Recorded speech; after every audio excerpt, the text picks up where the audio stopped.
Welcome to the Whitetail Legacy Podcast. And we get the back view of him. And I mean, it's just a mega. 52 yards is a long shot.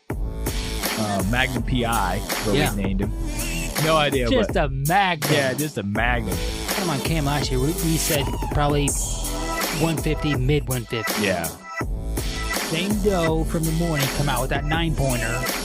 Here steps out this 90-inch 8-pointer. You're like, I'm like, okay, well, there's still a buck back there grunting. Yeah. And then out steps like another 90-inch 8-pointer. I'm like, all right. Yeah. Bro. Yeah. Bro. Yeah. You're like, I'm like, deer right there. Yeah, like and he's already yards. 30 yards. Yeah. He was literally 5 yards from the base of the tree. Could have been, had a buck down at 1:40 in the afternoon, back there deep on public. 3 does come out pretty early. It was like 245, 24-yard shot, sent the combat veteran, and I tell you what, man, dude, it just smoked. We always get so jacked up when the other person kills. It's just almost like we got it done. Yeah. And when you killed that doe, I was like, hell yeah, man. And we come down here to Missouri. I asked homie one more time, I'm like, is it a good buck? And he goes, yeah, real good, solid buck. I'm like, all right, boom. And the deer just drops. Sure. Super special to me. Whitetail Legacy Podcast, bringing you back to the hunt and leaving a legacy. Baller Rut. Welcome to the Whitetail Legacy Podcast, coming in your ear holes, 200 episodes deep in those things. Did you just say 200 like we actually know what episode number we're on for one time? Yeah, 200 episodes deep in the ear holes, coming at you. Number 200, me and homie are going to come at you together tonight. I'm laid out on the new love seat in the studio, out here making love to myself on this thing. Thing is fire. Jeez. Homie's down in the dungeon. Yes. Homie's been putting a hell of a grind in recording these episodes. Been having to be at work at 3:30, so he's been out here really putting in some work, getting this stuff made up. It's been the series is coming, guys, that we've been hitting, and it's solid. That's what I'm gonna say. I'm really happy with how it's turning out. Been putting a lot of back end work on that, so these episodes have been coming out live. So this week, we've been getting a lot. I think we got like 13 trail cam pictures today. We've been getting a lot of pictures, guys talking. Everybody's pulling cams, getting excited for season. Had a couple about how to hunt a nocturnal buck. I think it's something that's talked about. It's something that we've had to do damn near every year. Mm-hmm. We've been together hunting and got it done and seen the target deer every year. So we're getting the people that make this possible and getting the show. Let's start off with Last Breath. Yeah, guys, been talking about this a couple weeks, and season 7 is here. We're going to kick it off this Saturday morning with Garrett's elk trip out to Colorado last year. And did I say elk? Okay. Yeah, his elk trip from last year shoots a beautiful bull, and that's going to be available for you guys to enjoy your Saturday morning with. So pretty solid start. It'll be out on YouTube there, and be sure to give us a subscribe so you can catch the rest of the season coming at you. Yeah, I'm excited for that. I haven't got to see it, like we said, so it's the first time he's seeing it too, so I'm pretty jacked to see his trip unfold out there. We got to see a few Snapchats, but nothing really major. Yep, and he did a little Last Breath live that they put out last year when he was actually out there. And other than that, man, it's gonna be all fresh. Yep. All right, I got Exodus. Exodus trail cam tip of the week, guys. Everybody's moving those cameras to the fall range and putting them on scrapes. Something that we've noticed on the scrapes is do not put that cam directly on the tree that the scrape is on. Try to hide it a little bit better than you normally do. We noticed that less deer were using the scrape once we put the camera on it. I don't know if that's something that a lot of people have noticed, but I know like Moose, he elevates his on scrapes and shoots them down like on the opposite tree. I think that's an excellent idea where that deer has no idea there's anything there that's different. He's going into that scrape. we moved the cam back away from the scrape and got way more pictures than we did when it was actually directly on the tree that the scrape was on. So I think that's an excellent tip, you guys. You're going to be moving your cam, so try to think of how you could maybe hide that cam a little bit better so those deer aren't pinpointing that camera. And Black Rifle, guys, code Whitetail Legacy gets you 20% off any order there, gear, coffee, or the coffee club. That it? That's it. All right, that's it. Let's get into it. All right, homie. What you got? You started off. What you got over there? I'm going to let my dog out. It keeps running around chasing flies. Got hell of background noise. So, just so everybody knows, I leaf blowed the podcast room and eliminated every cricket in this son of a gun. yeah, I see. It might have been 2 weeks ago. We had the cricket join in on the podcast here, and when we talked last week with Heath, Cody said before we started recording that he got the cricket out. So we did have some messages about that. Some people were saying he's probably the most knowledgeable person on this show. Knowledge that's ever been spit on this show is from that cricket.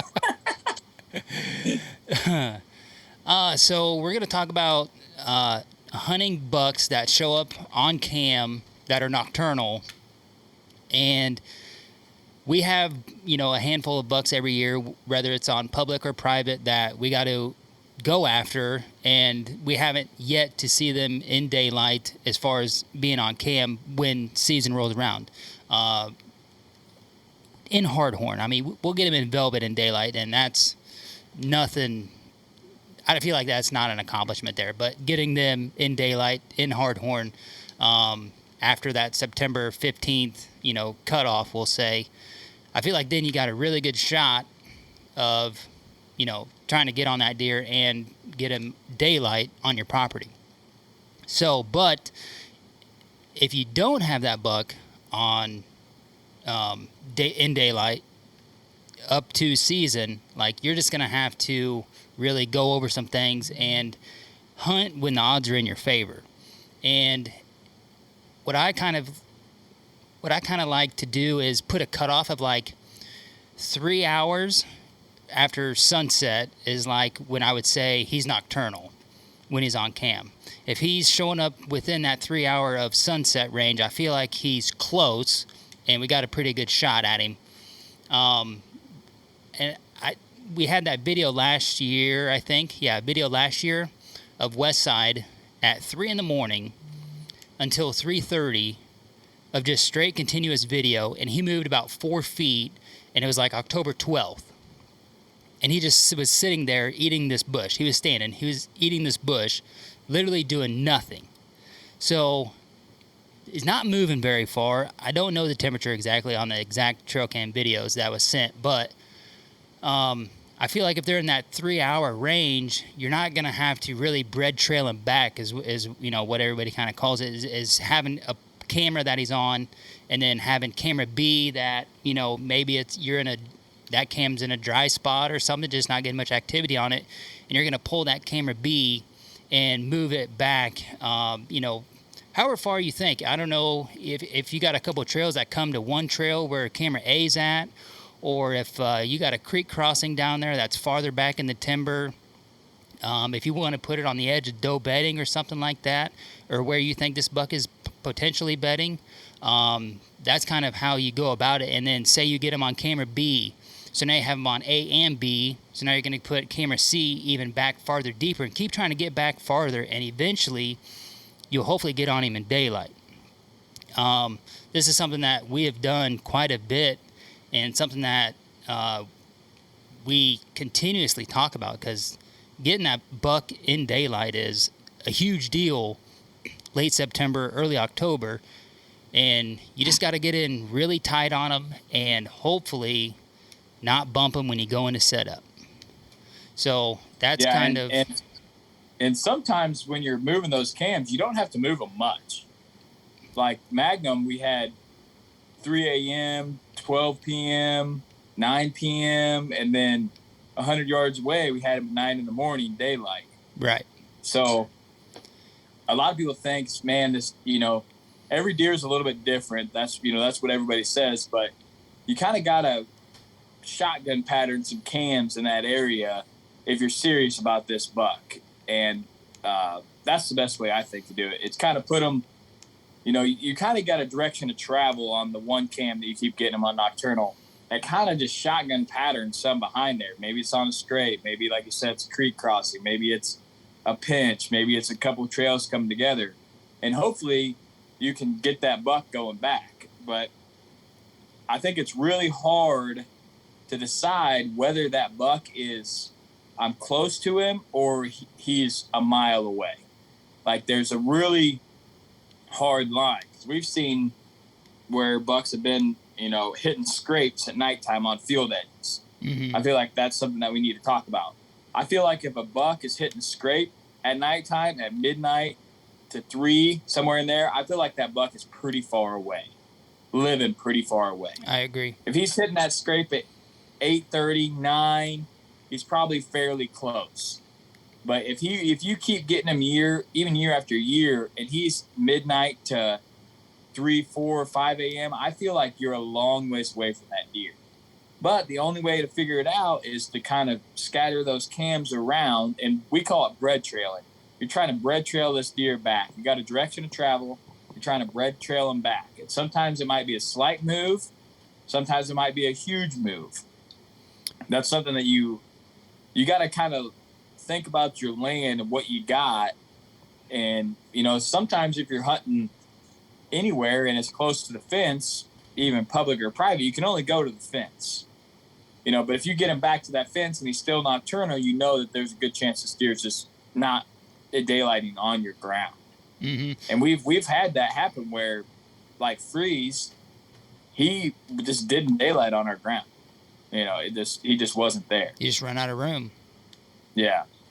Real life scenario. Oh, go ahead. Oh, I was just gonna say a real life scenario that we had last year was when we were trying to pinpoint Magnum. We thought we were trying to move into a summer range, and we found the giant typical that we keep talking about, and that was right on the field edge. It was like early July, and we thought this was, it was a giant deer. So we literally spent the better half of the late summer moving these cameras around in a 150-yard radius of this first camera that we got him on. And we had 1, 2, 3, 5 cameras in this 150-yard radius, and we had some moving back in a line of travel that we thought he was coming out of, and we had some off to the side, to the east, that he could have potentially been using to go through, and that was based off of a water source pinch. And we never got him on the water source pinch, but we did pick him up farther back in the timber, or in the brush, and we felt like we were getting closer to that deer, and then that set us up for a couple hunts on the back side of that, with no camera intel back there, but it's only, it's just deeper in, trying to get around on the back side of him if he was going to backdoor us, because he was only on camera, obviously, at night. Yeah. So that was 5 cams within 175 yards, and we only had him on 3. Mm-hmm. So that just shows you can think this deer is nocturnal or he's not in the area, but you can be off feet and not get a picture of a deer.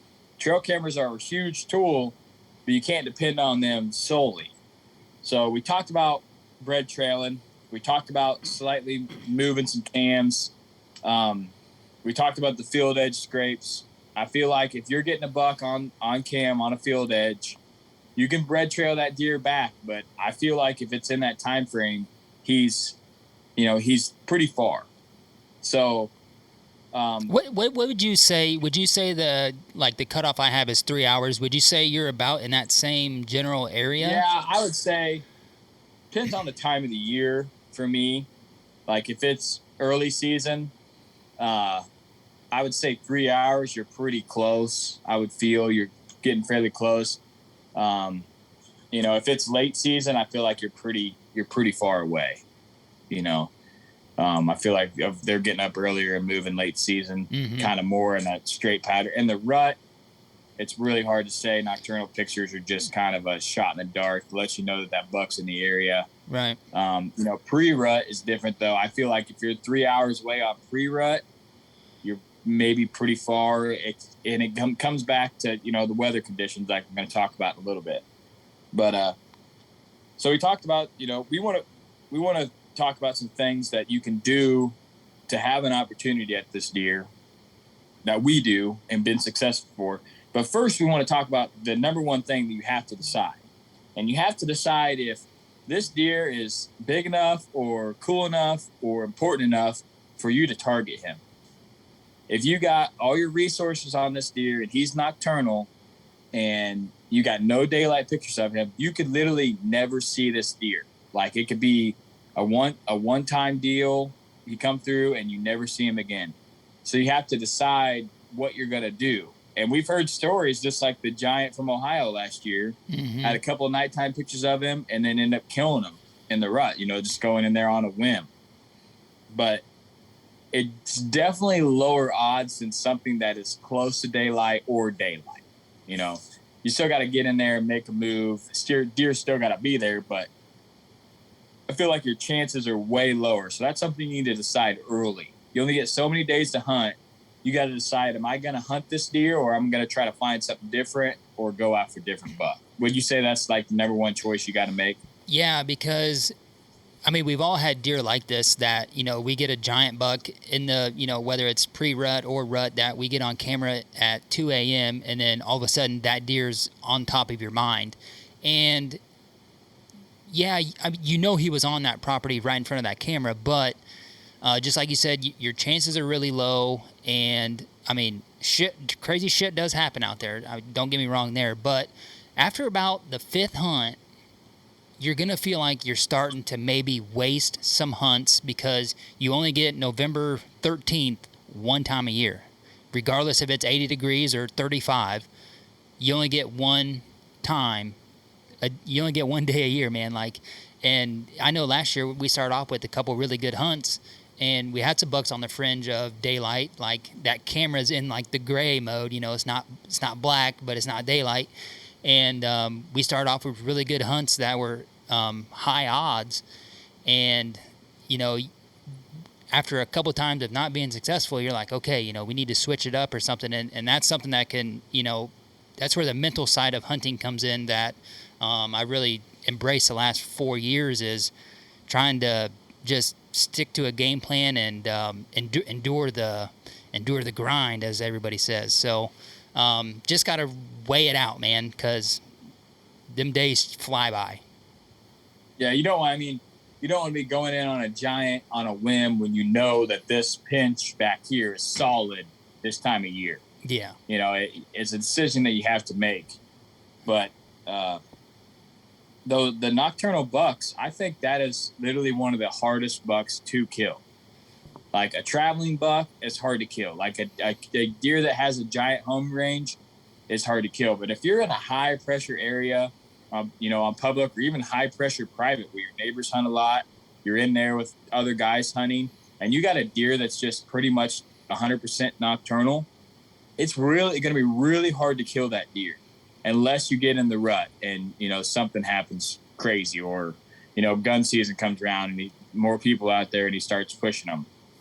So they're just harder to kill in general, other than a deer that's edging daylight or, is daylight not on a pattern, but it's just daylight every now and then. You got a couple pictures of them of the year in daylight in an area. You can use that intel. But the number one thing I'm going to be looking for is if I am going to choose that I'm going to target this buck, weather is going to be pretty much my number one to start with when I'm going to actually believe that I have a chance at this deer. A lot of people say cold fronts. Cold fronts are great, but rainstorms is another thing that we've been finding out over the past couple years. You get a rainstorm, just like tonight at football practice. You get that wind blowing in, then the wind switches. Mm-hmm. There's something about that wind switch after a front comes through, and after it rains, it feels nice out. It's kind of, the humidity's down, it's cool, and there's something about that time that gets these bucks up and moving. So I know you've killed right after a rainstorm. I've killed right after a rainstorm, in October. And I feel like that's a tactic that's kind of overlooked because people say, all cold front. You got a front moving in before and after the front. People are thinking snow, or a front could be 85 and it goes down to 79. Like that could be the front that you can kill the steer. If the rain comes in, it cools down, the wind switches, and that deer's edge in daylight, I would feel really comfortable going in there and risking it. I think that they think they could smell a little better when there's that moisture on the ground, because you can even smell better when you go in the woods. Yeah. You smell the musk, like the leaves, but you're quieter going in. You could set up better if you set up in the rain, or when it's windy after the front. You get set up. You can get set up easy, sneak in there, and you can get really close to these deer where you think they're at. Another thing that I'm thinking about is if I'm going to bank on going in there and after a nocturnal buck, I got to have a really good idea of where I think this deer is bedding. I don't need 100% idea of he's right there. I know he's going to be right there. I need a general idea of, okay, he's edging nocturnal here on my cam, but I believe he's bedding back here. So I'm going to try to get in between there somewhere, because I still feel like if you got the right situations with the wind and the rain, you can get pretty close. You can get on them deer a lot closer than you normally can. And that would be a time that I'd be willing to push back in there and give it a shot. But when you do that, you have to be aware of that wind switch, because you'd be going in and the wind's perfect. But after that front comes through and it cools down, that wind is going to change. The thermals are going to be pulling down hard. It's going to be cooler after that rain. Because like right now, it's beautiful outside. It was kind of warm at practice today. That wind came in, and now it's absolutely gorgeous, cool outside. And my mobile cams are going off like crazy right now when we're podcasting. So I know those deer are out moving. You got anything else to throw in on that? Yeah, another thing to look for. I picked this up on Jury about 3 years ago, and it's something that I kind of wanted to pay attention to. They say when it's been like cloudy and kind of dismal for like 2-3 days, and then it goes to sunny and nice and clear. And even as a human, like, you just feel better when it's nice and sunny. The birds are out chirping. You just feel better, and I think the deer do too. This is something that I've noticed just as it was brought to my attention from them, something that I try to pay attention to, and I see it, like, just through cameras or whether if I'm out hunting. When it's been cloudy or kind of shitty, little mist and rain just continuously, and then it goes to sunny, nice, clear, 5-10 mile an hour, nice wind that's consistent, them deer are more likely to be up moving. And I haven't killed off of that, but I've had really good hunts when it's just a nice bluebird day.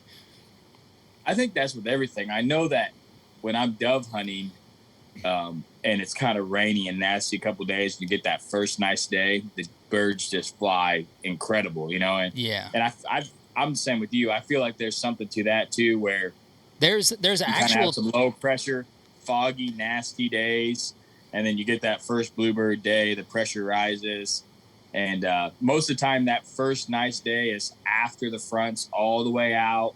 You get the pressure rising, and I do believe it does get them up on their feet. So when people say, hunt the fronts, they're not always talking about a cold front. I feel like that's the first thing that comes to mind. It could be, like you said, it could be nasty and then the front's out. Now you want to hunt the back of the front that first nice day, or, hunt the back of a rainstorm front.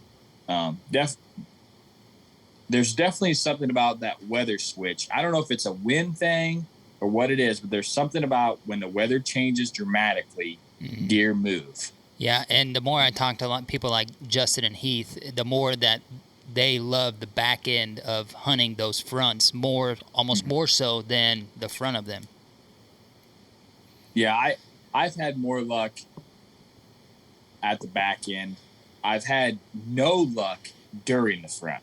I've been out in some absolute brutal, nasty conditions, even during the rut, and had no luck at all. Like people say, heavy rain or, heavy snow. I just have had no luck during that. And I've set through some blizzards. Last year, I set through all that rain during the rut on Boonertown. You know, it was heavy rain and there's just nothing out there. And then So it was 2 years ago. Yeah, it was 2 years ago. You sat through another nasty rain. Might have been a day or two after I killed Sunshine. You were absolutely, because we were hunting like on Sunday evening. Chaos. That was brutal. It was like your shit was still soaked 4 days later. Misty, heavy fog, mist, nasty day. Didn't see any deer. We were up there 2 days before. It was kind of nice out. Yeah, sunny, and we seen like 8 deer. That was on the front end of that front. Because we went on. You hunted the morning, and then we went out that night. Yeah, and I was hunting that during the front, and it just wasn't going on. So I think they kind of hunker down a little bit during the front, and then after really go out to it. So that's my number one thing on these deer. My number two thing, and something that I think some deer is literally the only way to kill them, is during the rut. You got a deer that's nocturnal, and he's consistently nocturnal. It don't have to be every day. It could be every third day, every fourth day. You know, if he's consistently on your cams in an area and it is the rut, you have a good chance to kill that deer. In my mind, you have a good chance to see that deer. He might be nocturnal, but you're not getting him moving all the time. And all it takes is a doe to drag him. Those does don't bed, you know, during the rut like the bucks like to do, you know, in October. They're up and moving.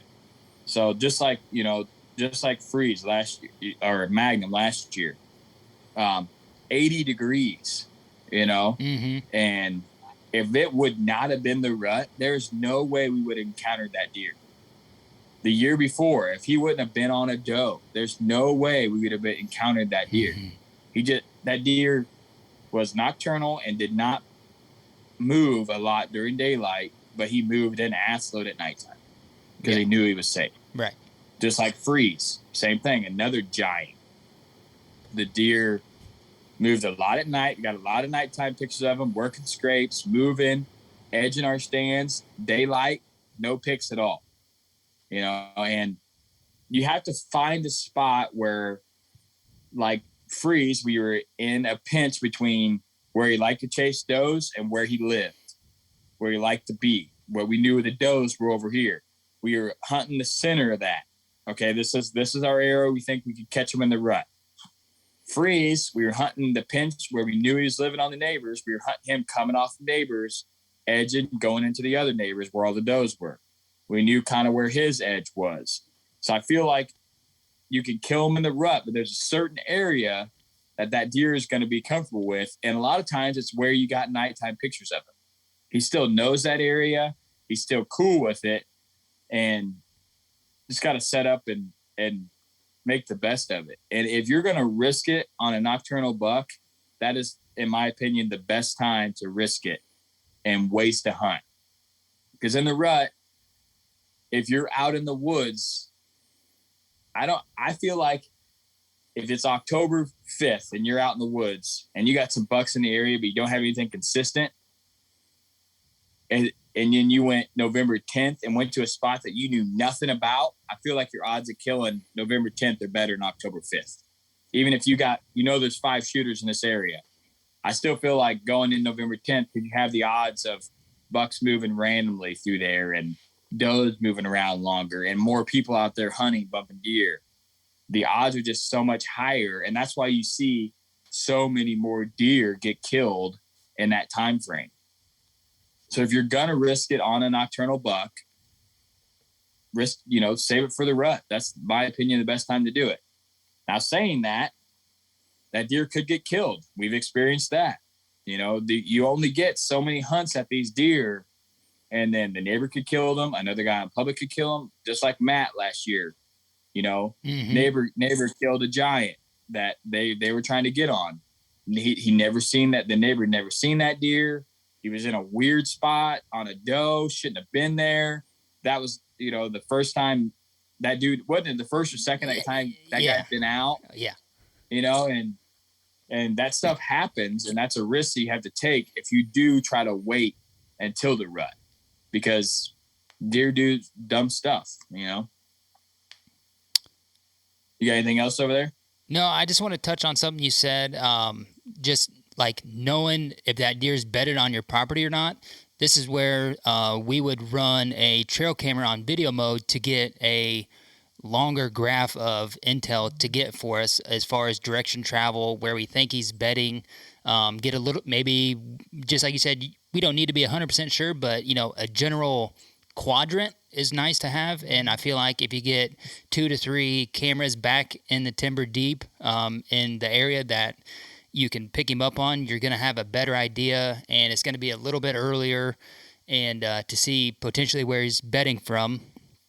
And just like you said, cold fronts there. I'll skip that right now. Go ahead. Yeah, I feel like if you have those cams spread out, like you said, on a video mode, I feel like it's important.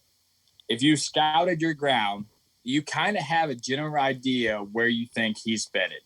If there is kind of an open oak timber, kind of like in Freeze's scenario, we knew he wasn't bedded anywhere close for 400 yards because there's just nowhere for him to safely bed. Right. You can see 200 yards to the woods. It's not a good setup. It's low ground. But when you got onto the neighbor side of the fence, really thick, low brushy ground, up high ridges that he could bed on and feel secure.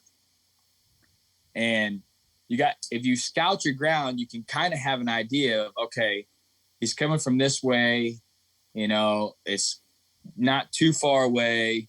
He's bedded back here. Now you have the option of, if the conditions are right, you can throw a hunt on him, or you can move a cam 200 yards 200 yards in that direction, throw up a mock scrape, boom, you get him 30 minutes earlier. Now okay, I have a really good feeling he's bedded back here. And we tried that on Freeze. We'd make a mock scrape. We made it like 100 yards further down. Okay, we went past that one. Now we know direction of travel. Direction of travel 100 yards doesn't seem like a lot, but it is huge. It's a massive chunk, because you want to be 30 yards when you kill these deer. So if you could take 100 yards off, you're already 100 yards closer to being 30 yards from them. Because I feel like a lot of times early season where we hunt, deer could slip past us at 70 yards and we never know it's there. Yeah. It's just too thick and there's too much leaves, and something comes in behind you at 70 yards, 80 yards, you don't have a chance to see it. But we don't hunt a lot of field edges. That's something that we don't really do. I don't, like I said, I don't think I've ever killed a buck on a field edge, So it's not something that we do, but gaining that ground, if you want to kill a nocturnal buck, is huge. The more you know about his direction to travel, the better your odds are. But if you get that deer a couple hours, 3 hours after dark, you got the right conditions, and you want to throw a hunt in, I'd see nothing wrong with getting close to where you think that deer is bedding and going in there and hunting. If he's there, he's there. If he's not, you've went in there and pressured an area, and now you got to get out, because that deer might be 20 minutes. You might be climbing down and you might bump that deer. So it's definitely a roll of the dice. You have to feel really confident to go in there and pressure these bucks. And that's something that we have not been really confident to do. Like, okay, it's October 10th. We're going in deep. We got a cold front. We're going in right on top of his bed. And because we're always like, well, man, what if we bump him when we get down, So I did that on Sunshine, though. Went right in where, okay, a buck's going to be coming in here bedding in the morning. Went in there, textbook. He would have, if he would have been the touch bigger, he'd have been a dead deer. Yeah. And did the same thing in the evening. Okay, he didn't bed here, so what's the obvious next place he bedded? Somewhere up into the property. Let's get up on the north and we got him coming out of the bed. You were able to take him, you know? Mm-hmm. So if you can get a visual on the deer, it's so, like I put that post up, 5 trail cam pictures of one visual sighting working through a property. Yeah. I picked one visual all day. You just learn so much more seeing that deer. Going back to what you're saying about like bread trailing him back 100 yards, just like you said, it doesn't seem like a lot, but I don't know how far the average hunter sees a big buck while he's hunting. Like, do you see him for 60 yards? Do you see him? Obviously it's going to be different about where you're hunting. Most of the time where we hunt, we would see him for 40 to 60 yards on average, I'll say. Yeah. And if you're on your game, you can double that, you're seeing. Yeah, if you can double that off of a trail camera, like, it's huge. And then plus if you throw a sighting on top of that 100 yards that you gained, so now you're already 150 to 200 yards more on him. Yeah. More in the zone. That trail cam's hunting for you 24/7. You get a picture of him, he's still nocturnal. Well, that's a spot that you obviously thought you might set up at. So you just saved you a hunt by you going back and bread trailing that. No, now you know, okay, I'm close, but I'm not at the spot I need to be. I'm in the area, but I'm not at the spot. Just like, Heath was saying, pick your spot, not your, tree. Right. You got to be in the spot that you need to do it. And so I feel like that's something we're getting better at doing, is having intel before we make a rash move. decisions. Yeah. It shouldn't. I mean, I'm gonna say it just because, so it's out there. But just get a mobile setup just for this. If you're trying to hunt a nocturnal buck, being mobile is gonna increase your odds 1,000%. Yeah. Just because, like, you don't have to go in there and tear a stand down with sticks or move a ladder stand or something. You can literally go in there and, just like you said, especially like when we talked with Jake Bush about hunting early October, go in there and set up 60 yards right off his bed, and then 20 minutes before shooting time, he gets up and walks right into your lap. So having a mobile setup and getting comfortable with that gear is a big factor to hunting nocturnal buck. Yeah, I believe so too. And a lot of people hear mobile setup and they think they got to spend a ton of money. And I would say buy the best gear that you can and get really good at using it. I mean, there's so many good brands out there that you can use. I've ran Hawk, you ran Lone Wolf. We got some Novix. We got custom gear. We got all kinds of shit. And we're from one spectrum to the other. And it's just what you want to use and the ease of using it. But just buy the best gear you can, whatever you can afford, and make it happen. Like, I mean, I see mobile setups for $200 all the time on Facebook Marketplace, or the Run and Gun, Facebook group, a Millennium Stand and Sticks or something that you can make work.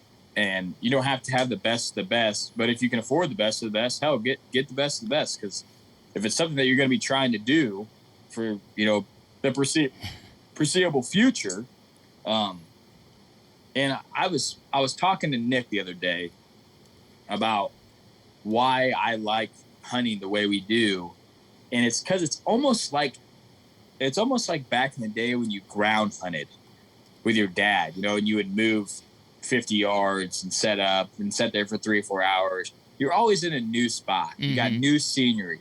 You got to make plans. And I think that is where our fun comes. It's from making the plans and trying to be right, putting the pieces together and trying to be like, oh yeah, gotcha. And if you have a set stand, you're like, okay, I'm going to go over there to this set stand, 'cause that's where my stand is. Yeah, slow hunts in early October can really deter you from hunting when it's getting good, because you've had slow hunts there when it's not going to be good because it's not in a good spot for that time of the year.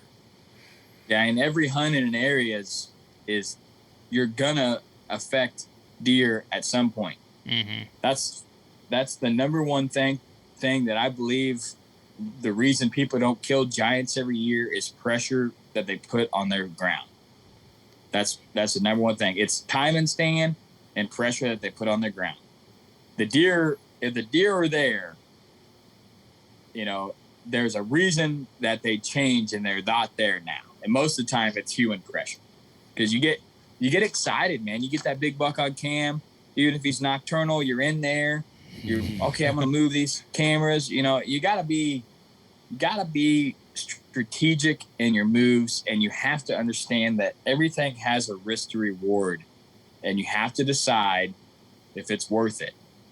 Because you could have a buck that you would shoot, you know, that maybe let's say, I'll throw this scenario at you. You got a buck that's 30 inches smaller, but a solid buck than the one that you got's nocturnal. And he's consistent, but not on a steady pattern. Okay. But if you go in there and start moving cams, you're going to bump that deer. Real good chance you're going to bump that deer. Do you risk it and bump that 30-inch smaller buck? Or do you go in there and hang the cameras hoping that you can get some more intel on this big deer? You know? It just depends if I would ultimately shoot the 30-inch smaller buck. You don't know. That's hunting, man.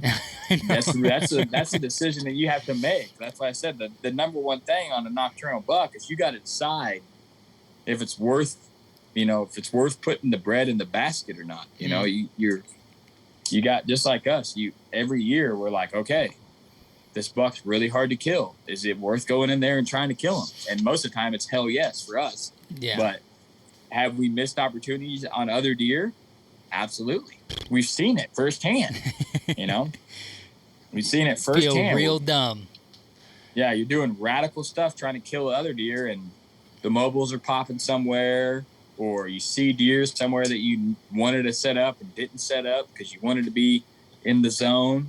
You know, it's definitely tough. But you got anything else over there? Yeah, I was just going to say, so we talked a lot of this episode about bread trailing and using cameras and being mobile and making a move on the deer as so long as, you know, you're getting closer to him being daylight.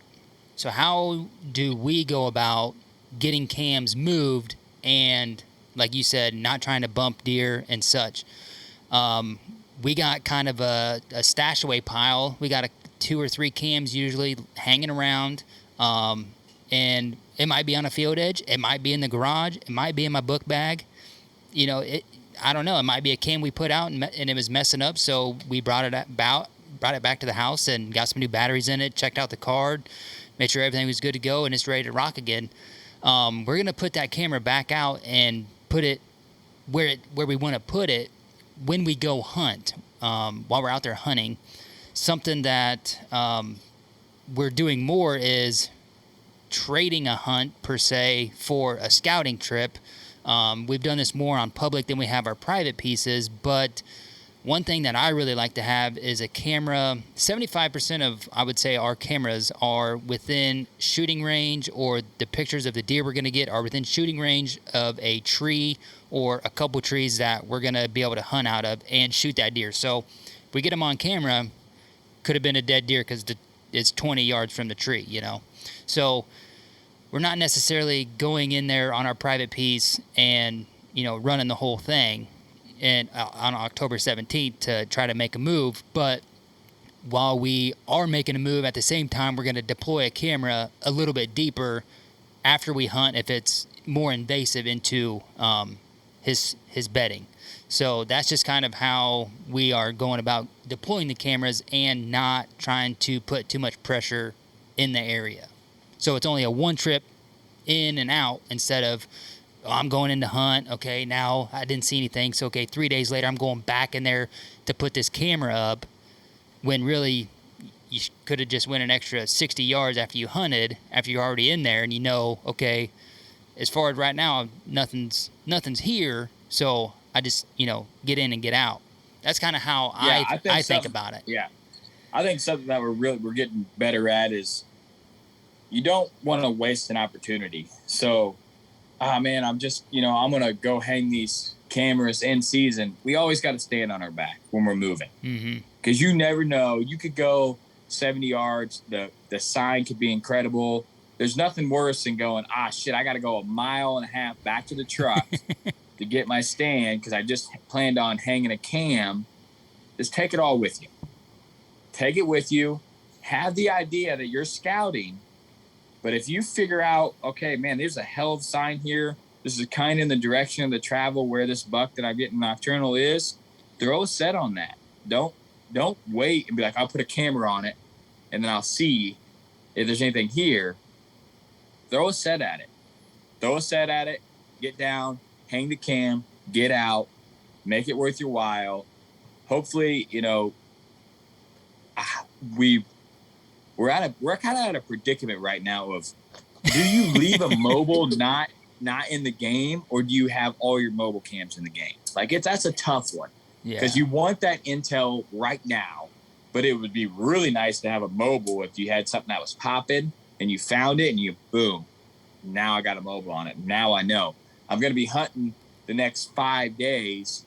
I seen this hot ass sign like that scrape we found on the South Public. Mm-hmm. Boom, we're on it. We're going to be here for another 4 days. What we got popping here? Put a camera right on it. This shit is really good. We need to go in here tomorrow. Like that one we got at the house, we might just need to save it. Sit on it. Yeah. Sit on it and have that. Yeah. Okay, this is one we need to, we want intel right now what's going on. We don't want to come back in here. Yeah, that's what I was also saying is like we might put it at just an easy spot to get to. Like we got the camera out. We feel good about having it out. We might be wasting some batteries, but at least we have the damn thing out. We're not really expecting high shit of it. Scrape or something you can drive to. Yeah, it's just some bullshit. Private.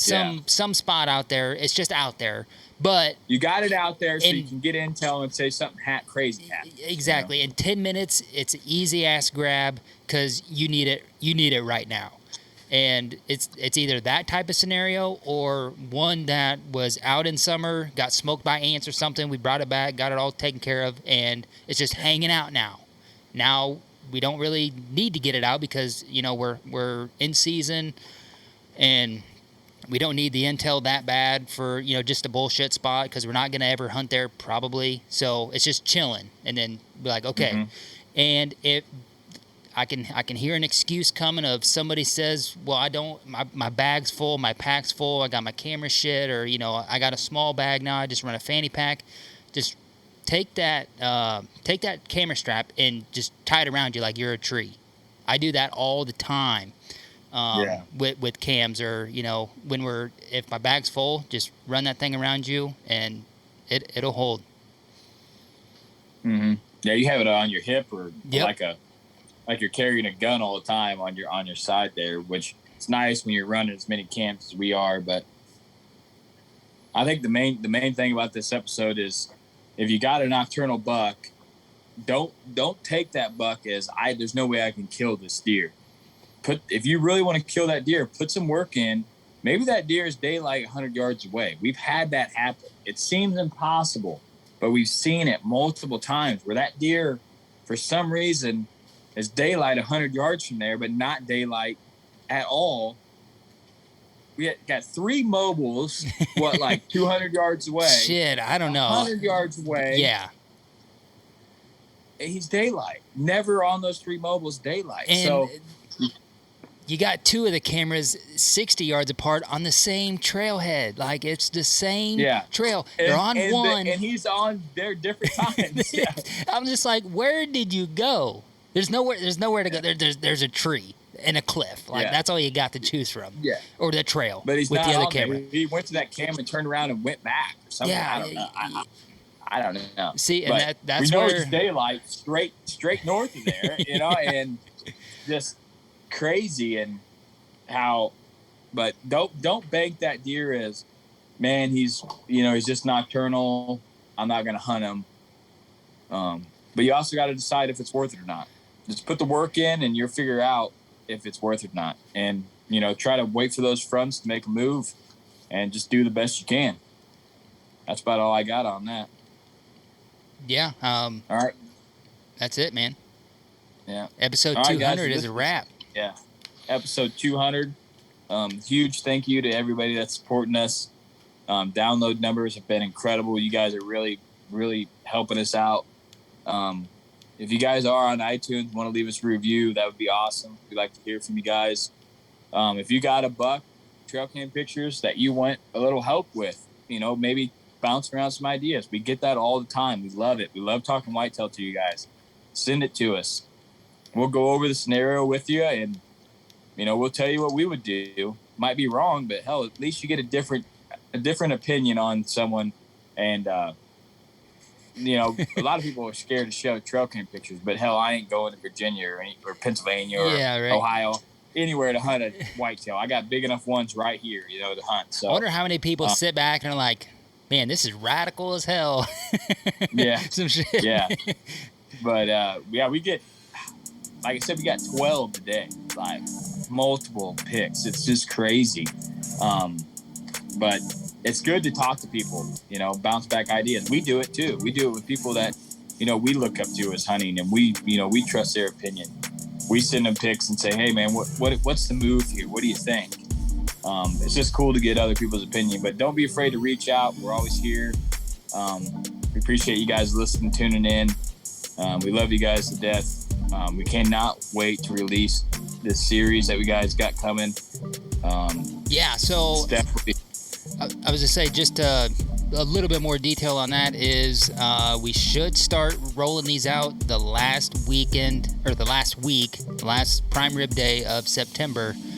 We're going to introduce the series on that episode as of right now, and let you guys know what it is and what you get to look forward to all half of hunting season. Yeah, and then we also going to release a bombshell in that episode too. Yeah. That a lot of our listeners have no idea that's coming. So 6 people on this green earth. Yeah. There's only like 5 or 6 people that know about this, but it's definitely we're super excited. This has never been done before. What we did that I know of.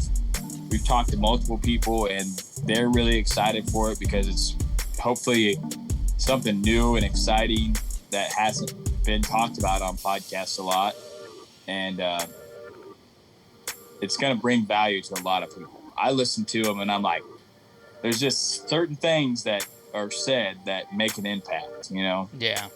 So we keep hinting on that, but you guys are going to love it. Like I said, we've been putting in a lot of work to produce it. The video is awesome. Shout out to Grant for helping us out on that. We'll be releasing that, and that's about it, man. Appreciate all the downloads and everything you guys been doing. You guys been kicking ass. Season's almost here. Hopefully you got a target picked out, and you're about to have the season of your life. Like always try to do the right thing. Try to leave a legacy, and Whitetail Legacy is out.